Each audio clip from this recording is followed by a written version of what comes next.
Hello, everyone, and thanks for joining us. Today, we're back with historical fiction and romance writer Rachel Fordham. Hey, Rachel, welcome back. Hey, so happy to be here. Well, it's great to have you back. And today, I want to discuss reviews and endorsements with you since you have over 1,000 reviews. So, what strategies do you typically use to encourage readers to leave reviews for your books? Well, I think that obviously the first strategy is just to ask them if somebody tags me in a post or something, just to be like gush over their post and then say, "Thank you so much. If it's not too much of a hassle, can you share this review? It's so beautiful. Other people would like it," type of a thing. And so asking, not in a demanding type of way. I think a lot of times people just have never really thought of that. If someone messages me just to tell me how much they loved my book, I'm like, I'm so glad you loved it. I bet other people would love to hear that too. So I'm not afraid to ask them. And then of course, if they don't want to, it's fine. In my like reading group, I will do like, hey, anybody who reviews by this date, like I'll enter, you can win a backlist book or something like that. So making it fun for them, for reviewers, gives them a little bit of an incentive. And then obviously taking the time to thank them, I think makes them want to go, to review the next time. But it is tricky. I think we all struggle with that a little bit, because there's way more readers than people who are reviewing the books, and so Right. Well, I love what you said about the giveaways and the deadlines and just creating that personal relationship with them and also your own book circle. I think that, if you have those diehard readers, then you will get more reviews, they'll share and they'll be willing to, right. also persuade friends to give reviews. Now, could you share an example of a particularly impactful review and how you've used it to say promote your work as an author? Yeah, so I was thinking about that question, and I can't think of a specific one, but some examples I have are if someone endorses my book, then I'll take those and make like endorsement graphics and use them on my social media. And sometimes I'll say, hey, you should go check out this author. She endorsed my book. And then it's sort of a win-win for both of us because everybody loves it when, they're shared on someone else's site. And sometimes I'll even give away one of their books. So I think that when we give back and when we aren't just taking, it really makes those reviews go further. If somebody tags me in a post, I love to say, at least put it in my stories and say, hey, go check out this person. She's a great bookstagrammer. And she wrote the sweetest review of my book. And again, it's a win-win. And I think it makes people want to review the next time because it feels mutual instead of feeling like it's just us taking without recognizing that their role is really important to the book process too. Right, exactly.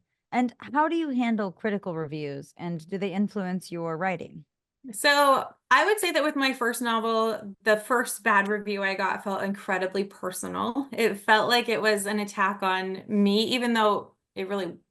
There wasn't even anything that horrible in the review, but it stung. It was like, no, I thought everyone in the whole world was going to love my book. And so I think that I think it's very liberating to go, oh, my book is not for everyone, and that's okay. It just has to find its people. So that's the first step, because sometimes you read a review and you think, and you recognize that what they're really saying is, I want steamier romance, or I want this, and the book was never meant for them. So making peace with that is huge, and it makes them not sting so bad. But then I think the biggest thing is to look for patterns.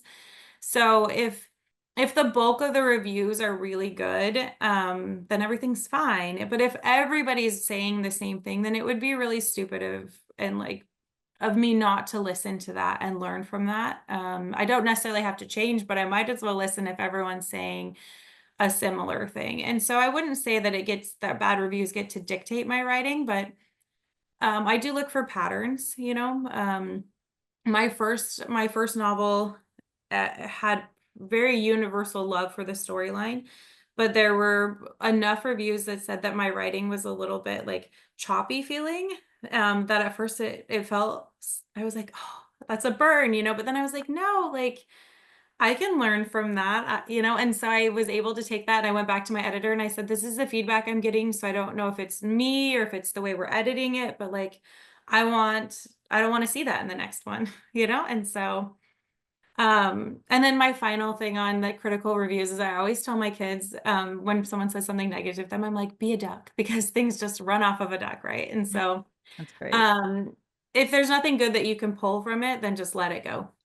Yeah. Yeah, I like how you kind of talked about that balance between taking reader feedback into account, but also staying true to your vision for the story Yeah, and your brand absolutely. as an author. Yeah, I mean, I'm not going to make them steamier, so that one just let it go. But I am going to listen to the ones that I could do something about. So. And what advice would you give to new authors about managing and responding to their book reviews? So I would say don't respond to negative, like if you get tagged in a negative review, or if, like, don't engage, because it's usually counterproductive, because it makes those Mhm. posts get more attention. It makes those negative reviews go higher on Goodreads and stuff. So to not engage with them, and to maybe put that same energy into engaging with the positive ones, it would be the best thing. But I think the main thing too is to respect the reviewer. Like, they are allowed to not like your book, and that's okay. And Right. I respect that. Like, it's not for everyone.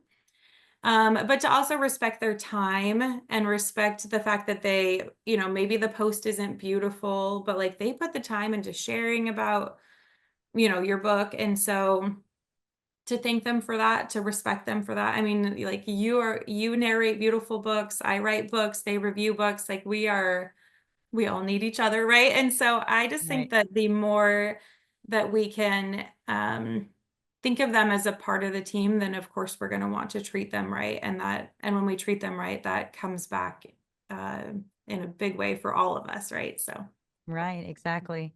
Well, Rachel, thank you. This was so insightful, and we loved your input on reviews and endorsements. thank you. That's all the time we have for today. Thank you, everyone, for tuning in to today's interview with historical fiction and romance writer Rachel Fordham. Be sure to check out our website for more videos. Wishing you all a fulfilling and successful writing journey.